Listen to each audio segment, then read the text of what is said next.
Star Consciousness, Part 2, Chapter 9, Creative Energies. Over the years, I've heard many say, I'm not creative. Usually they mean they can't draw, paint, sing, play a musical instrument, dance, write poetry, and so on. This partly results from a misconception about what is creative energy. Creative energy flows from the invisible, inaudible frequencies to the visible, audible frequencies.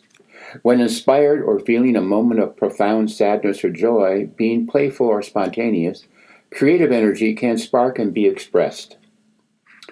Creative energy is not always expressed artistically. Creative energy can be expressed in business, parenting, cooking, teaching, in almost any daily task. As a teacher, I sometimes teach introductory poetry. Inevitably, there are students who say, I can't write poetry. I can't think of anything. These automatic, unconscious statements are called semantic blockages. One of my mentors called them command phrases. They set up a barrier to the flow of creative energy.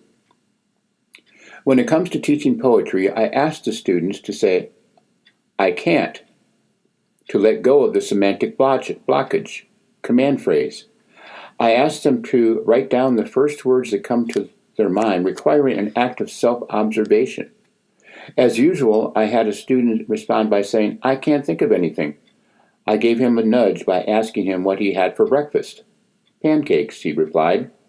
I told him to write that down and that now he had the first word of a poem. He was skeptical, giving me a look that said, You have to be kidding me. I prompted him to write a second word. He said, maple syrup. He wrote that down. I said, You have your first line. Now put a couple of rhymes to it. He caught the creative energy wave. And a few minutes later, I returned to his desk. This is what he wrote. Pancakes and maple syrup. I slurp and burp. Tastes so good. I'd have to have it for breakfast every day if I could. He went from I can't to a short, fun, humorous poem in a matter of minutes. Rather than cling to I can't, be willing to see what happens. It helps to avoid labels like good and bad. Some of us have more of a natural talent in one artistic area over another. Expressing creative energy is not about good and bad. It's about experience a feeling of wholeness. Living in star consciousness, functioning as a star being, you become a conscious co-creator. When you tap into and express creative energy, you experience a connection with spiritual frequencies and an integrative, unifying feeling that dissipates the feeling of self-separateness. Creative energy is beyond time in a sense that time seems to stand still. Expressing creative energy is for an hour in clock time may seem like only a few minutes have elapsed. Most children are naturally creative. Recall your childhood. You sang, danced, played a musical instrument, drew, painted, and so on without thinking or saying, I can't. During the teen years, the automatic thinking kicks in, leading to semantic blockages and command phrases. This will dam up or restrict the flow of creative energy. There is a tendency to create much less. The integrative wholeness feeling that creative energy produces are experienced less. Warring thoughts, emotional conflicts, and seemingly insurmountable problems take center stage. A woman friend showed a lively interest in drawing and painting. In fact, she minored in art history while attending a large university. Her passion for the arts was so strong that she took a trip whose itinerary included the finest museums in the world.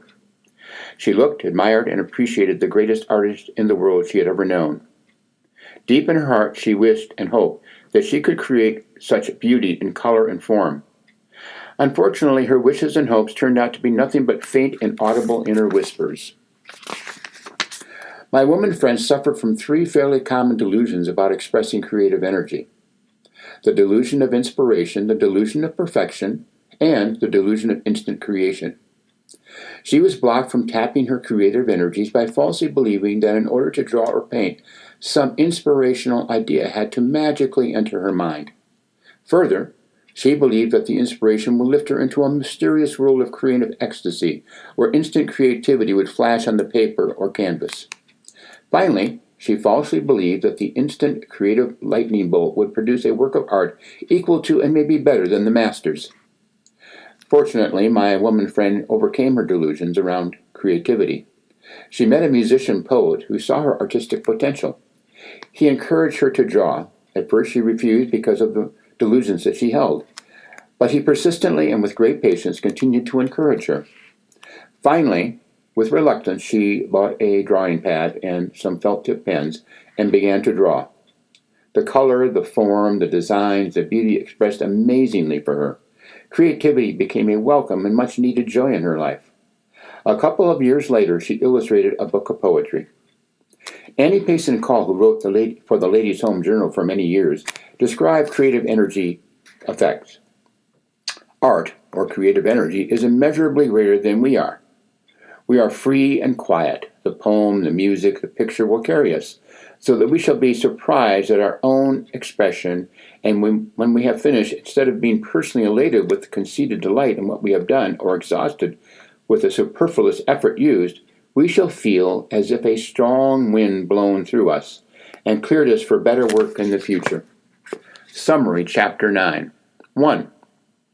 When you tap into and express creative energy, you experience a connection with spiritual frequencies and an integrative, unifying feeling that dissipates the feeling of self-separateness. 2. Most children are naturally creative. Recall your childhood. You sang, danced, played a musical instrument, drew, painted, etc., without thinking or saying, "I can't."